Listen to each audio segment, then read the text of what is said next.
Oftentimes, people misunderstand characters, which makes them misrepresent who they really are. In today's video, I'll go over a few characters who I feel like are mischaracterized, and I'll try my best to bring light to who they are. I have 4 characters in mind, which range from either anime and manga, game characters, or from a TV show.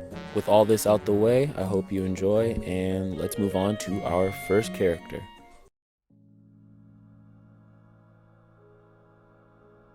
First, we get to talk about Denji, who's heavily mischaracterized. He's seen as this horny idiot, which is a part of his character. However, he's much more than that.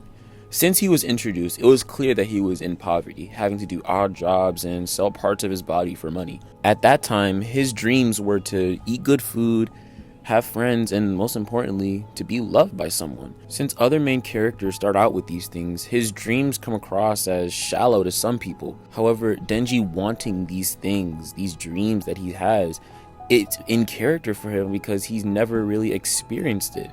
He's never had a normal life. This being the reason why he also tells Vegeta that one of his dreams is to also have a normal life.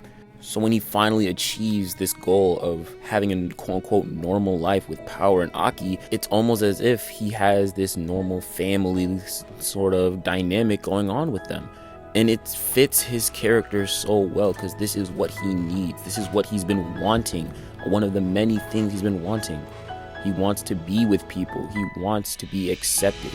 While we're on this topic, when Denji searches for affection, it's not just romance.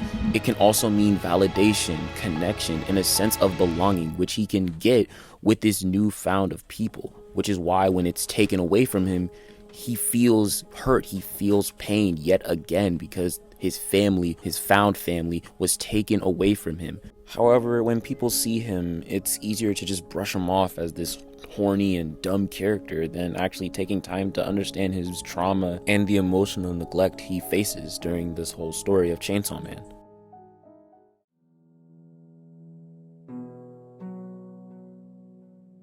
A major portion of this mischaracterization is when Clementine got her own comic.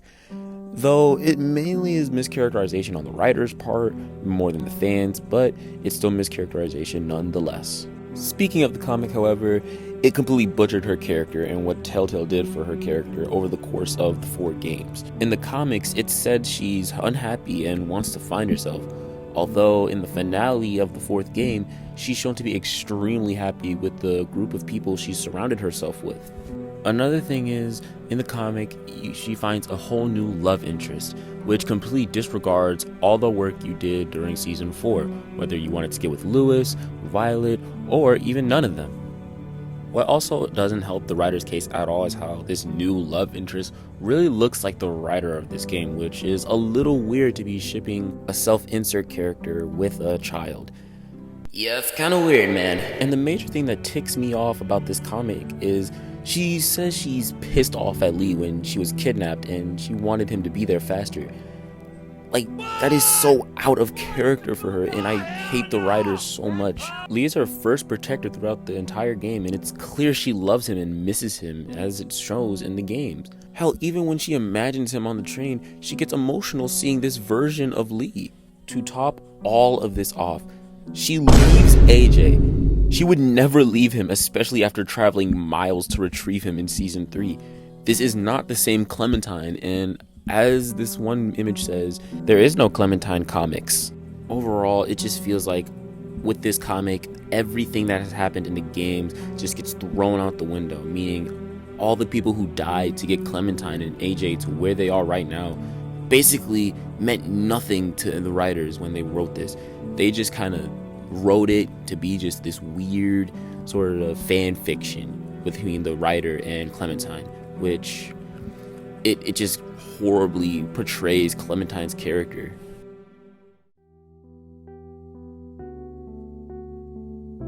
When it comes to Curly, people usually split him into 2 groups. Either he's innocent or he's just as bad as Jimmy. Curly is neither of these things. If anything, he's in between both. In the story, he knows what's happening, but he chooses to avoid it. So in a sense, he's innocent for not doing the action. However, he's still bad for not addressing it. This is who he is. He's an avoidant character. He avoids the problem. Even if he's the captain and people look up to him as a leader, he doesn't know how to handle the conflict on the ship. Back to what I said, he knew what was happening with Jimmy and Anya, but instead of being a leader, he ignored the problem and didn't address it. Curly isn't a good leader in that aspect though. However, in other aspects, he thrives. He inspires people and he has great intentions, but the fact that he is avoidant on the problems on the ship makes him in the middle of a good and bad type of character. Him not doing anything about the Jimmy and Anya situation isn't also the only bad thing he's done. When Pony Express sent him the message that they would all be terminated after this haul, he stayed silent, giving everyone hope that they still had jobs by the time they got back. However, that was not the case. Granted, the company did want him to keep silent on this. However, his job as a leader, he still should have told them, no matter what the company said.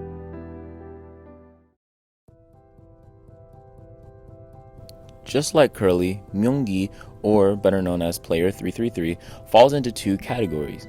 Either he's a complete monster, or he's a misunderstood quote-unquote hero. And really, he's a mix of both. At least not the hero part, but he is misunderstood. When you first think of him, you'll immediately think of him wanting more and more money. This causes people to believe he only wanted the money for himself.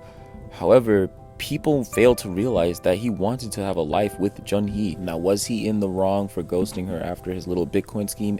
Absolutely. Was he also wrong for voting to continue the game even though she was there? Also yes, but he didn't know she was there. However, once he sees Jun-hee before the six-legged pentathlon, he votes to end the game immediately after so she's able to escape with both her and their child's life. During the final few episodes, we can also see him in his head about his child, conflicted with wanting to survive this death game, but also wanting to be a father to his child.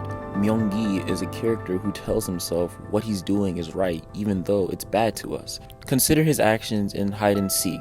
When both him and Namgyu kept killing hiders, he told himself it was for Jun-hee, even though this kind of put her at risk of getting killed due to the fact that multiple seekers wouldn't get kills. Even though his intentions are good, he still ends up doing bad. But in his mind, he sees what he's doing as the right thing, the thing that will get both him and Jun-hee out of this game alive. Seeing him grieve in such a different way than we see normal people grieve when Jun-hee passes away, seeing his descent into madness is so interesting to watch because it shows he really did care for her and she was the only reason why he stayed sane in this game. And without her, he didn't know what to do. Him being this complex, this very interesting character to watch, it makes him such a good character and a top character within his 2 seasons. There it is. Those are my opinions of a few mischaracterized characters. If you agree or have any that I missed, please feel free to let me know down in the comments. If you enjoyed the video, please like and subscribe. Stay safe, healthy, and blessed. I'll see you later.